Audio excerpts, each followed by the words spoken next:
Students, digi lesson from the house of Navankur में आपका स्वागत है। बच्चों, आज हम कक्षा 6 की विषय सामाजिक विज्ञान की पुस्तक हमारे अतीत के अध्याय 4 क्या बताती हैं हमें किताबें और कब्रें भाग 2 के बारे में पढ़ेंगे। बच्चों, लोगों की सामाजिक असमानताओं के बारे में पता करना। पुरातत्वविद यह मानते हैं कि कंकाल के साथ पाई गई चीज़ें मरे हुए व्यक्ति की रही होंगी। कभी कभी एक कब्र की तुलना में दूसरे कब्र में ज़्यादा चीज़ें मिलती हैं। यहाँ एक व्यक्ति की कब्र में 33 सोने के मनके यानी मोती और शंख पाए गए हैं। दूसरे कंकालों के पास सिर्फ कुछ मिट्टी के बर्तन ही पाए गए। यह दफनाए गए लोगों की सामाजिक स्थिति में भिन्नता को दर्शाता है। कुछ लोग अमीर थे और कुछ लोग गरीब, कुछ लोग सरदार थे तो दूसरे अनुयायी। ये आपको चित्र दिखाई दे रहा है। ये इसमें कुछ महत्वपूर्ण पुरास्थल के बारे में बताया गया है इस मानचित्र में। बच्चों, कुछ कब्रगाहें खास परिवारों के लिए थीं। कभी कभी महापाषाणों में एक से अधिक कंकाल मिले हैं। वे यह दर्शाते हैं कि शायद एक ही परिवार के लोगों को एक ही स्थान पर अलग अलग जगह पर दफनाया गया था। बाद में मरने वाले लोगों को पोर्ट हॉल के रास्ते कब्रों में लाकर दफनाया जाता था।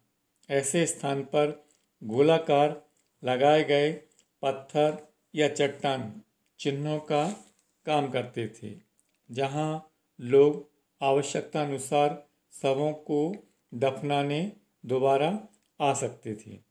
बच्चों, इमाम गांव के एक विशिष्ट व्यक्ति की कब्र। इमाम गांव को खोजो। यह भीमा की सहायक नदी घोड़ के किनारे एक जगह है। इस जगह पर 3600 से 2700 साल पहले लोग रहते थे। यहाँ वयस्क लोगों को, वयस्क यानी कि 18 वर्ष से अधिक उम्र की आयु के व्यक्ति वयस्क कहलाते हैं। तो यहाँ वयस्क लोगों को प्राय गड्ढे में सीधा लिटाकर दफनाया जाता था। उनका सिर उत्तर की ओर होता था। कई बार उन्हें घर के अंदर ही दफनाया जाता था। ऐसे बर्तन जिनमें शायद खाना और पानी हो दफनाए गए हैं, सबके पास रख दिए जाते थे।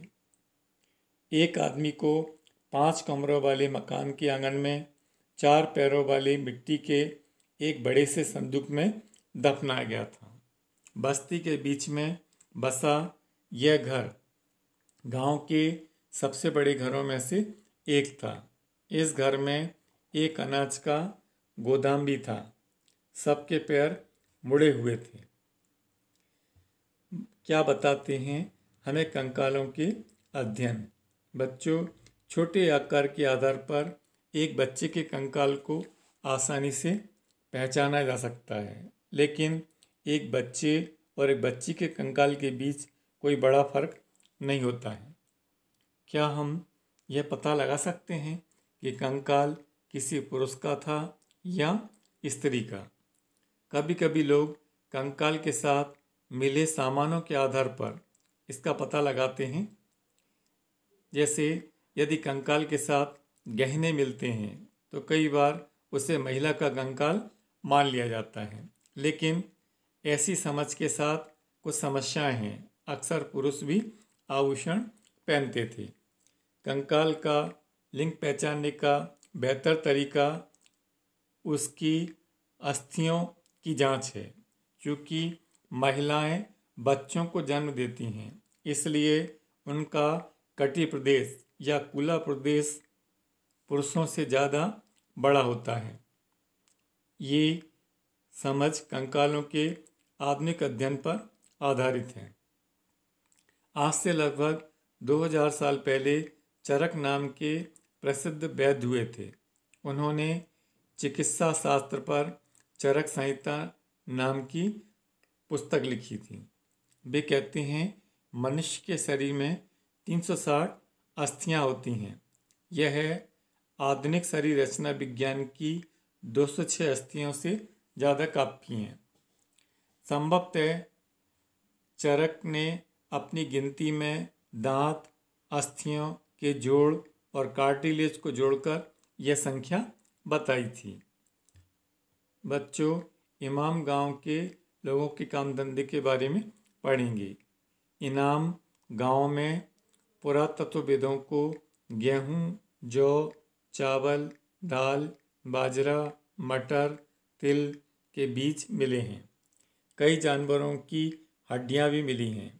कई हड्डियों पर काटने के निशान से यह अंदाज़ा होता है कि लोग इन्हें खाते होंगे। गाय, बैल, भैंस, बकरी, भेड़, कुत्ता, घोड़ा, गधा, सूअर, सांवर, चितकबरा, हिरण, जिसे हम कृष्ण मृग भी कहते हैं।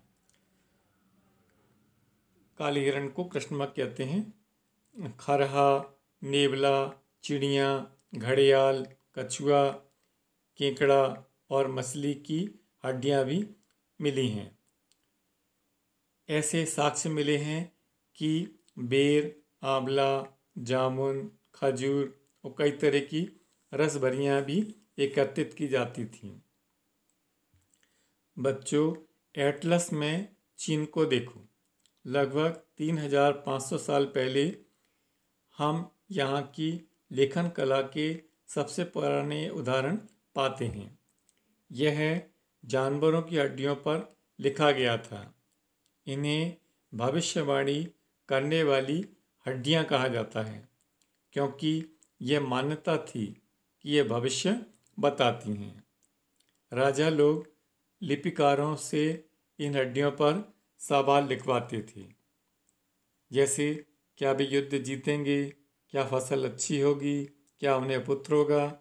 फिर इन हड्डियों को आग में डाल दिया जाता था, जहाँ इनमें गर्मी से चटक कर दरारें पड़ जाती थीं। भविष्यकर्ता इन दरारों को बड़े ध्यान से देखकर भविष्यवाणी करने की कोशिश करते थे। जैसा शायद तुम सोच भी रही होगी, ये भविष्यवक्ता कभी कभी गलती भी करते थे। ये राजा शहरों में महल बनाकर रहते थे। उन्हें बेशुमार में बहुत सारी दौलत इकट्ठी कर ली थी, जिनमें बड़े बड़े नक्काशी किए हुए कांसे के बर्तन भी मिले हैं, लेकिन वे लोहे का इस्तेमाल भी करना नहीं जानते थे। अब हम इस पाठ के प्रश्नों के उत्तरों के बारे में पढ़ेंगे। पहला प्रश्न है सही जोड़ियां बनाना है। पहला है सूक्त, दूसरा है रथ, तीसरा है यज्ञ, चौथा है दास और पांचवा है महापाषाण। तो पहली जोड़ी का सही उत्तर है अच्छी तरह से बोला गया। दूसरी जोड़ी का सही उत्तर है युद्ध में प्रयोग किया जाता था। और तीसरी जोड़ी का सही उत्तर है अनुष्ठान। और चौथी जोड़ी का सही उत्तर है गुलाम। और पांचवी जोड़ी का सही उत्तर है सजाए गए पत्थर। बच्चों, अब हम वाक्यों को पूरा करें। पहला खालिस्तान है। पहले खालिस्तान में आएगा मालिक की सेवा करने।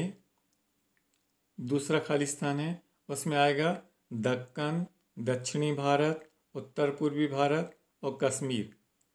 और तीसरे खालिस्तान में आएगा चिन्हों। और चौथे खालिस्तान में आएगा पत्थरों से बने हुए कमरों में जाने। और पांचवा खालिस्तान है, पांचवें खालिस्तान में आएगा अनाज, फल और मांस। अगला प्रश्न है आज हम जो किताबें पढ़ते हैं वे ऋग्वेद से कैसे भिन्न हैं।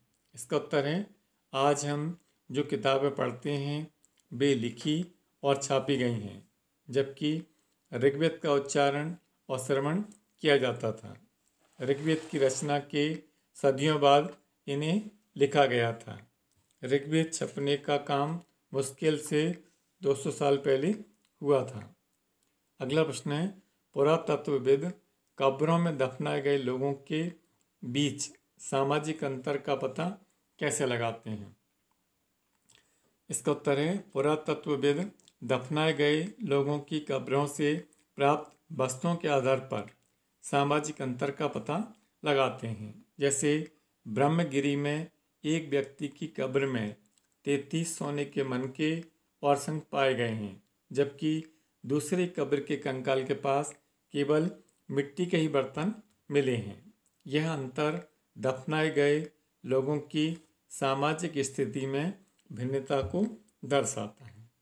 अगला प्रश्न है, एक राजा का जीवन दास या दासी के जीवन से कैसे भिन्न होता था? इसका उत्तर है, एक दास या दासी का कष्टपूर्ण जीवन राजा के ऐश्वर्यपूर्ण जीवन से पूर्णतः भिन्न होता था। दास या दासी वे स्त्री या पुरुष होते थे जिन्हें राजा द्वारा युद्ध में बंदी बनाया जाता था। उन्हें राजा की जायदाद माना जाता था तथा उन्हें राजा की सभी आज्ञाओं का पालन भी करना पड़ता था। इसी के साथ आपका अध्याय समाप्त हुआ। धन्यवाद।